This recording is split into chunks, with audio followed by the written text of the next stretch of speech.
السلام علیکم ورحمۃ اللہ وبرکاتہ۔ اعوذ باللہ من الشیطان الرجیم، بسم اللہ الرحمن الرحیم۔ وَإِذَا قِيلَ لَهُمْ آمِنُوا بِمَا أَنزَلَ اللَّهُ قَالُوا نُؤْمِنُ بِمَا أُنزِلَ عَلَيْنَا وَيَكْفُرُونَ بِمَا وَرَاءَهُ وَهُوَ الْحَقُّ مُصَدِّقًا لِمَا مَعَهُمْ قُلْ فَلِمَ تَقْتُلُونَ أَنبِيَاءَ اللَّهِ مِن قَبْلُ إِن كُنتُم مُّؤْمِنِينَ۔ ترجمہ: اور جب کہا جاتا ہے ان سے مانو اس کو جو اللہ تعالیٰ نے اتارا ہے، تو کہتے ہیں ہم مانتے ہیں جو اتارا گیا ہے پر، ہم مانتے ہیں جو اتارا گیا ہے ہم پر، اور وہ نہیں مانتے اس کو جو اس کے علاوہ ہے، حالانکہ وہ حق ہے اور تصدیق کرنے والا ہے اس کتاب کی جو ان کے پاس ہے۔ کہہ دو کہ کیوں قتل کرتے رہے ہو اللہ کے پیغمبروں کو پہلے سے، اگر تم ایمان رکھتے تھے۔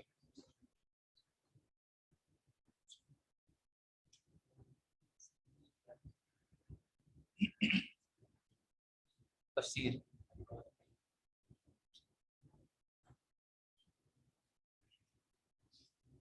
اور جب ان یہودیوں سے کہا جاتا ہے کہ تم ایمان لاؤ ان تمام کتابوں پر جو اللہ نے متعدد پیغمبروں پر نازل فرمائی ہیں، اور ان تمام کتابوں میں قرآن بھی ہے،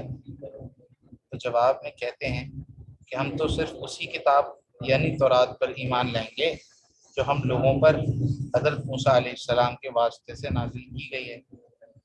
اس بات سے ان کا حسد ٹپکتا ہے، اور اس کے علاوہ باقی جتنی کتابیں ہیں جیسے انجیل اور قرآن ان سب کا انکار کرتے ہیں۔ یہ پورا قول صریح کفر ہے۔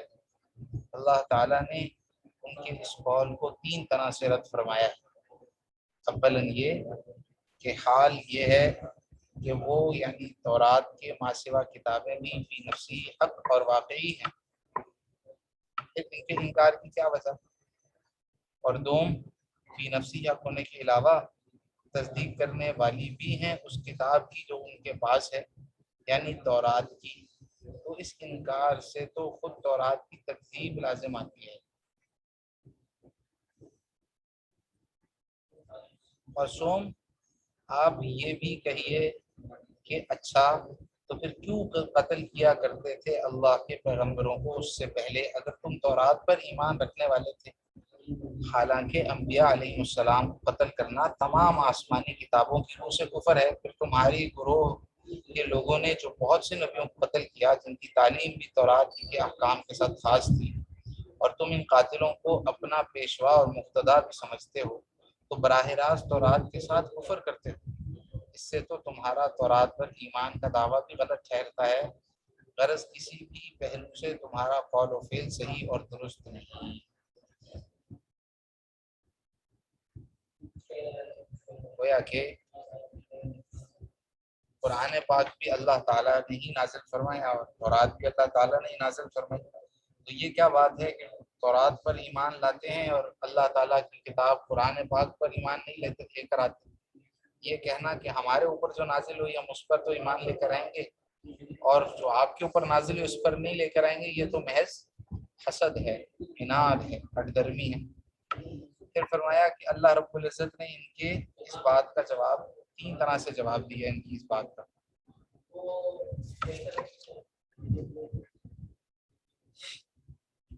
پہلا تو یہ ہے کہ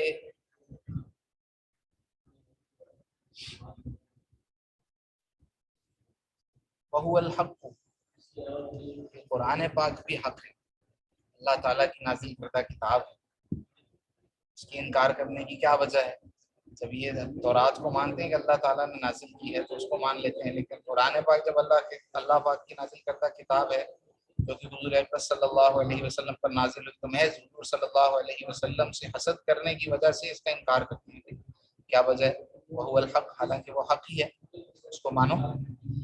دوسری طرح سے اللہ رب العزت کی کہتے ہیں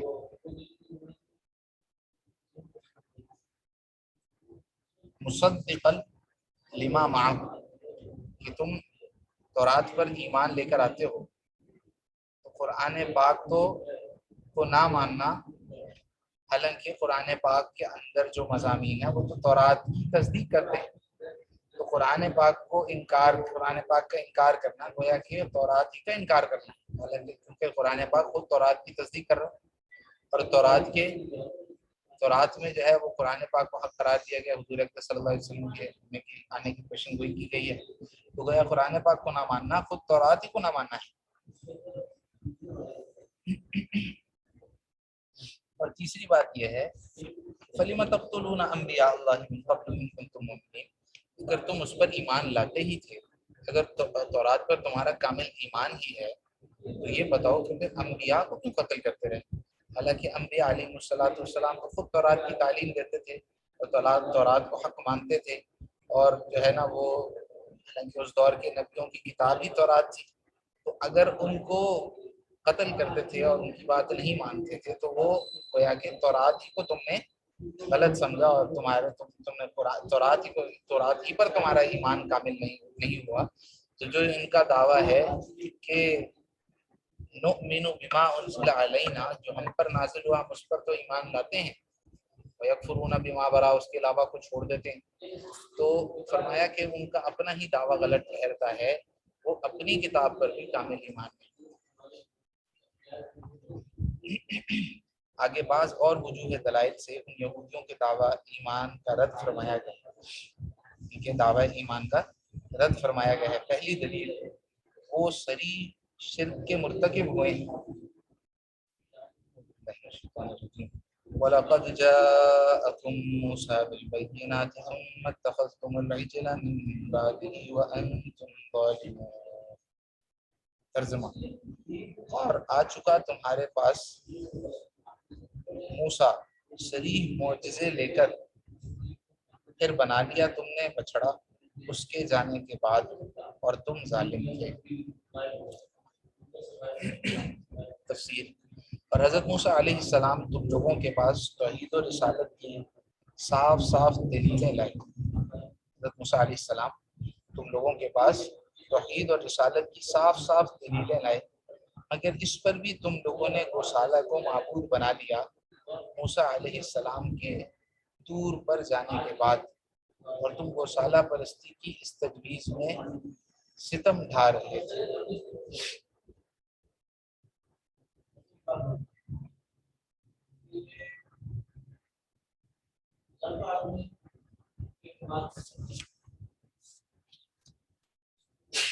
پچھلی آیت میں انہوں نے یہ دعویٰ کیا نؤمن بما انزل علینا، مومن ہے، ہم پر جو کتاب نازل ہوئی ہم اس پر ایمان لے کر آئے. تو اللہ جل جلالہ نے یہاں پر ان کے اس دعویٰ ایمان کو رد فرمایا کہ دیکھو ایمان تو یہ ہے کہ اللہ جل جلالہ پر ایمان لے کر آؤ، اور اللہ کے علاوہ سے نہ ہونے کا اعتقاد رکھو کہ اللہ ہی کرنے والے ہیں، اللہ ہی معبود ہیں، اللہ کے سوا کسی کی عبادت نہ کرو، اللہ کے سوا کسی کو معبود نہ مانو. اب جب حضرت موسیٰ علیہ السلام کوہ طور پر گئے، تم نے جو ہے وہ بچڑے کو اپنا معبود بنا لیا اور اس کی عبادت شروع کر دی، تو تم کہاں کے مومن رہے؟ تمہارا تو ایمان تھا ہی نہیں. تم تو صریح شرک کے مرتکب ہوئے. اللہ جل شانہ نے ان کے ایمان کا انکار کیا، رد کیا کہ تم ایمان نہیں لے کر آئے. فائدہ: گوشالہ کو معبود بنانے کا معاملہ اگرچہ ان یہودیوں کے ساتھ پیش نہیں آیا تھا جو حضور صلی اللہ علیہ وسلم کے زمانے میں نزول قرآن کے وقت موجود تھے، مگر چونکہ یہ لوگ اپنے اجداد کے حامی اور طرفدار رہتے تھے، اس لیے فی الجملہ یہ لوگ بھی رد میں شامل ہیں. چونکہ وہ ان کو غلط نہیں کہتے تھے، برا نہیں سمجھتے تھے، تو گویا کہ انہوں نے بھی جب یہ کہا کہ ہمارے آباء و اجداد صحیح تھے، جب انہوں نے شرک کیا تو گویا کہ ان کو صحیح کہہ کر ان کے ساتھ جرم میں شامل ہو گئے. جو ان کے اوپر الزام پڑتا ہے کہ بھئی وہ غلط تھے، تمہارے اوپر بھی الزام پڑتا ہے کہ تم بھی غلط ہو، ان کو صحیح سمجھتے ہو کہ غلط ہو، انہوں نے شرک کا ارتکاب کیا. چلیں دوسری دلیل، تمہارے اعمال تمہارے ایمان کی نفی کر رہے ہیں. جو یہود تھے وہ اپنے آپ کو کہہ کہ ہم تو جو ہم پر نازل ہوا ہم اس پر ایمان لے کر آئے تھے، ہم اس پر ایمان لاتے ہیں. موسیٰ علیہ السلام پر جو نازل کردہ کتاب تھی اس پر ایمان لے کر آتے، تو اس کے بارے میں فرمایا کہ اس کا ایک اور رد اللہ تعالیٰ اس طرح فرما رہے ہیں کہ جو تمہارے اعمال ہیں وہی تمہارے ایمان کی خود نفی کر رہے ہیں۔ وَإِذْ أَخَذْنَا مِيثَاقَكُمْ وَرَفَعْنَا فَوْقَكُمُ الطُّورَ خُذُوا مَا آتَيْنَاكُمْ بِقُوَّةٍ وَاسْمَعُوا قَالُوا سَمِعْنَا وَعَصَيْنَا وَأُشْرِبُوا فِي قُلُوبِهِمُ الْعِجْلَ بِكُفْرِهِمْ قُلْ بِئْسَ مَا يَأْمُرُكُمْ بِهِ إِيمَانُكُمْ إِن كُنتُم مُّؤْمِنِينَ۔ اور جب ہم نے لیا وعدہ تمہارا اور بلند کیا تمہارے اوپر کوئی طور کو، پکڑو جو ہم نے تم کو دیا مضبوطی سے اور سنو۔ بولے سنا ہم نے اور نہ مانا، اور پیوست کر دیا گیا ان کے دلوں میں وہی بچڑا یعنی اس کی محبت بسبب ان کے کفر کے۔ کہہ دے کہ بری باتیں ہیں جو سکھاتا ہے تم کو ایمان تمہارا اگر تم ایمان رکھے۔ تفسیر: اور وہ زمانہ یاد کرو جب ہم نے تمہارا قول و قرار لیا تھا اور اس قول و قرار لینے کے لیے طور کو تمہارے سروں کے اوپر لا کھڑا کیا تھا۔ اس وقت کو یاد کرو جب ہم نے تمہارا قول و قرار لیا تھا، اس قول و قرار لینے کے لیے طور کو تمہارے سروں کے اوپر لا کھڑا کیا تھا، اور اس وقت حکم دیا تھا لو جو کچھ احکام ہم تم کو دیتے ہیں ہمت اور پختگی کے ساتھ، ہمت اور پختگی کے ساتھ لے لو اور ان احکام کو دل سے سنو۔ اس وقت انہوں نے ڈر کے مارے زبان سے تو کہہ دیا کہ ہم نے قبول کر لیا اور سن لیا، اور چونکہ واقع میں یہ بات دل سے نہ تھی اس لیے گویا بزبان حال یوں بھی کہہ رہے تھے کہ ہم نے نہ مانا، اس لیے ہم سے عمل نہ ہوگا۔ اور ان کی اس بد دلی کی وجہ یہ تھی کہ ان کے قلوب کے ریشے ریشے میں وہی گوسالہ پیوست ہو گیا تھا ان کے سابقہ کفر کی وجہ سے، جبکہ دریائے شور سے اتر کر انہوں نے ایک بت پرست قوم کو دیکھ کر درخواست کی تھی کہ ہمارے لیے کوئی ایسا مجسم معبود تجویز کر دیا جائے۔ آپ صلی اللہ علیہ وسلم فرما دیجئے کہ دیکھ لیا تم نے اپنے مظہومہ ایمان کے افعال کو، تو اگر تم بذام خود اب بھی اہل ایمان ہو یہ افعال تو بہت برے ہیں جن کی تعلیم تمہارا ایمان تم کو دے رہا ہے، اور اصل ایمان چونکہ ایسے برے افعال کی تعلیم ہی نہیں کرتا لہذا تمہیں ایمان حاصل ہی نہیں ہے۔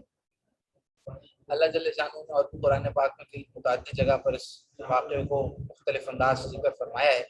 اللہ جل شانہ نے ان کو جو کتاب دی اور جو احکام نازل فرمائے تو پہاڑ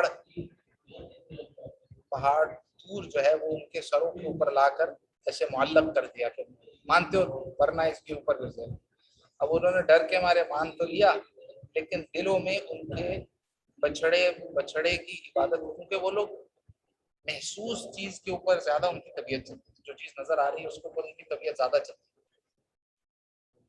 ہے۔ اللہ تعالیٰ تو نظر نہیں آ رہا، اللہ تعالیٰ سے ہونا نظر نہیں آ رہا، اللہ تعالیٰ لیکن وہ بچڑا ہے، حالانکہ وہ کچھ نہیں کر سکتا سب کو پتہ ہے، لیکن چونکہ وہ نظر آ رہا ہے حضرت موسیٰ علیہ السلام سے انہوں نے کہا اجعل لنا الہا کما لہم آلہہ، جیسے ان کے معبود ایسے ہمارے لیے بھی بنا۔ اللہ پاک نے ان کو اتنی نعمتیں دی، فرعون سے نجات دی، آزاد کرایا، اللہ رب العزت نے ان کے اوپر جو ہے وہ من و سلوہ اتارا، بغیر محنت کے روزی دی، اس کے باوجود اللہ تعالیٰ کا بجائے شکر کرنے کے کیا کہتے ہیں کہ ہمارے سامنے کوئی ایسی مجسم تصویر ہو جائے نا ہم اس کی عبادت کیا کریں۔ اللہ رب العزت کو شرک سب سے زیادہ ناپسند،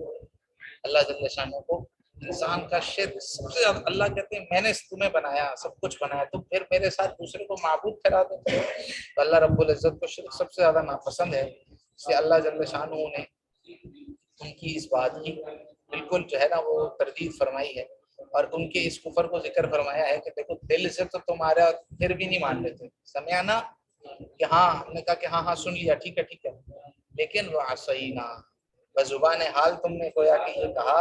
کہ ہم نہیں مانتے، ماننی پھر بھی نہیں ہم، گویا کہ ابھی تو ٹھیک ہے ہمارے سروں کے اوپر آپ نے جو ہے نا وہ لا کے رکھا تھا تو ہم زبان سے کہہ دیتے کہ مان لیا، لیکن دل کے اندر بات نہیں اتر رہی تھی، تو گویا کہ زبان حال کیا کہا کہ مانتے نہیں۔ تو یہ بھی اس بات کی دلیل ہے کہ تم تب ایمان لے کر ہی نہیں آئے،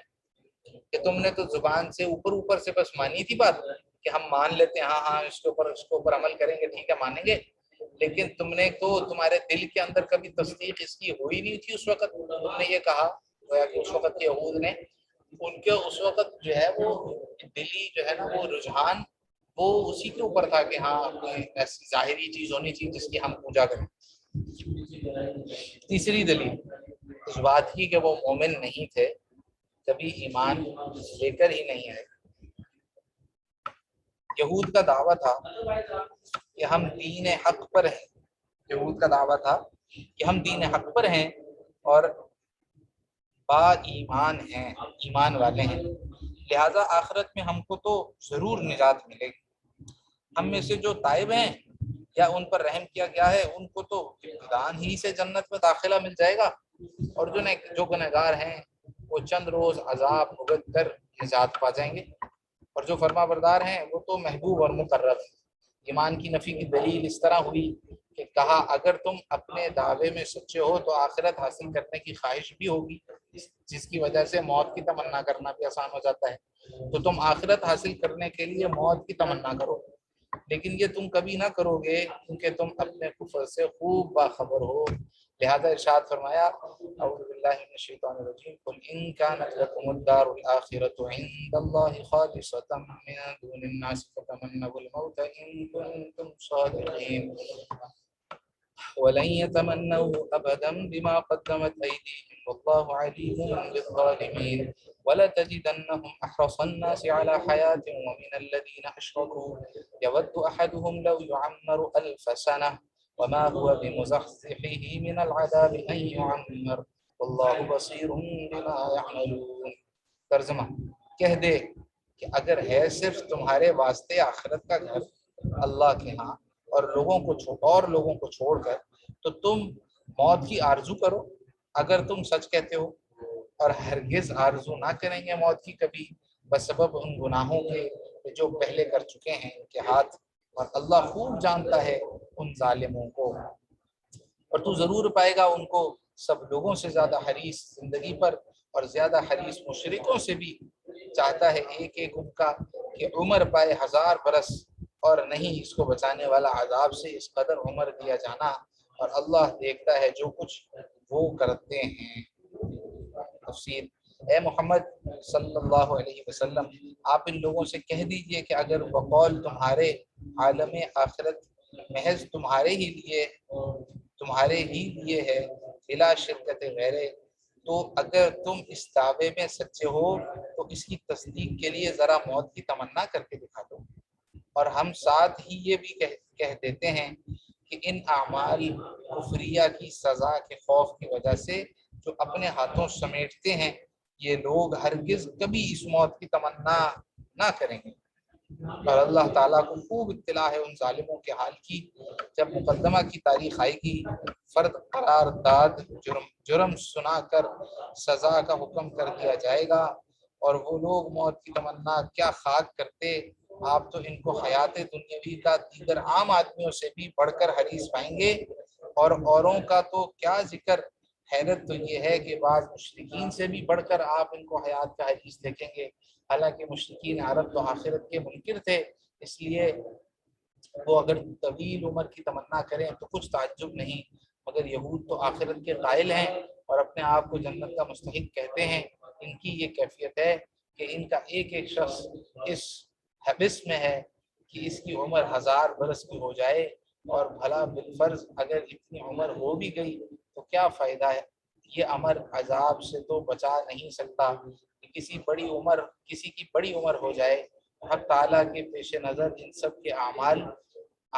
بد جس پر ان کو عذاب ہونے والا ہے،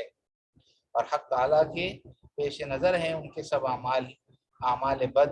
جس پر ان کو عذاب ہونے والا ہے۔ جی ہاں، یہ لوگ کہتے ہیں کہ ہم تو مومن ہیں اور ہم جو ہے دعویٰ یہ ہے کہ ہم تو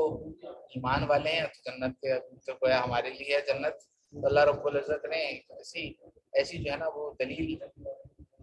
ان کو جو ہے نا بیان فرمائی اور ایسا ان کو چپ کر دیا کہ اس کا تو ان کے پاس جواب ہی نہیں، کہ اگر تمہیں یہ لگتا ہے کہ جنت تمہارے لیے ہے تو جنت کے مستحق ہو سب سے بڑے، تو پھر تو تمہیں سب سے بڑی تمنا آخرت کا شروع ہونا، دنیا کا ختم ہونا ہوگا. دنیا کی ساری مصیبتیں، یہاں کے مسائل اور مشکلات تو ہیں ہی یار ایک قسم. تو اگر تم جنت کے مستحق اور حقدار ہی ہو اور مرتے سیدھا جنت میں ہی جاؤ گے تو پھر موت کی تو سب سے بڑی تمہاری تمنا اور آرزو ہونی چاہیے. موت کو تو سب سے زیادہ تمہارا انتظار موت کا سب سے بڑھ کر ہونا چاہیے کہ کیسے موت آ جائے، موت آ ہی جائے بس فوراً جنت میں جاؤں، دنیا کی مشقتیں ختم ہو. لیکن یہود تو سب سے زیادہ حریص اب کس پر ہیں کہ میں تو مروں ہی نہ، بس 1000 برس میری کہیں عمر ہو جائے. اور فرمایا کہ اگر چلو یہ اس کی وجہ کیا ہے، پہلی بات تو یہ بتائیں کہ اس کی وجہ یہ ہے کہ تمہیں خود پتہ تمہاری کرتوتیں کیا، عذاب تمہارے انتظار میں ہے. تمہارا جس درجے پر ایمان کا دعویٰ ہے اس درجے پر بھی ایمان نہیں. اور پھر اگر ایمان جس درجے پر ہے وہ بھی، اور اگر مثال کے طور پر تمہیں اللہ رب العزت عمر بھی تمہاری اتنی دراز کر دے، تمہاری تمنا 1000 برس جیوں تو 1000 برس بھی جی لوں، تو آخرت تو ہمیشہ ہمیشہ کی ہے. اگر 1000 برس یہاں پر بھی جیا تو کیا جیا، اس کے بعد جو آخرت شروع ہونے والی ہے وہ کبھی ختم نہیں ہوگی. تو جو آخرت ہے وہ ہمیشہ ہمیشہ کی ہے. اگر کوئی 1000 برس بھی جی لے تو اس کا مطلب نہیں کہ وہ عذاب سے بچ پائے گا. عذاب تو اس کو بہرحال آ کر ہی رہے گا. لمبی عمر ہونے سے وہ عذاب سے بچ نہیں پائے. جزاک اللہ. السلام علیکم. سمجھا کہ کوئی بت کا نام ہے وہ سالہ اس کو بچڑے کو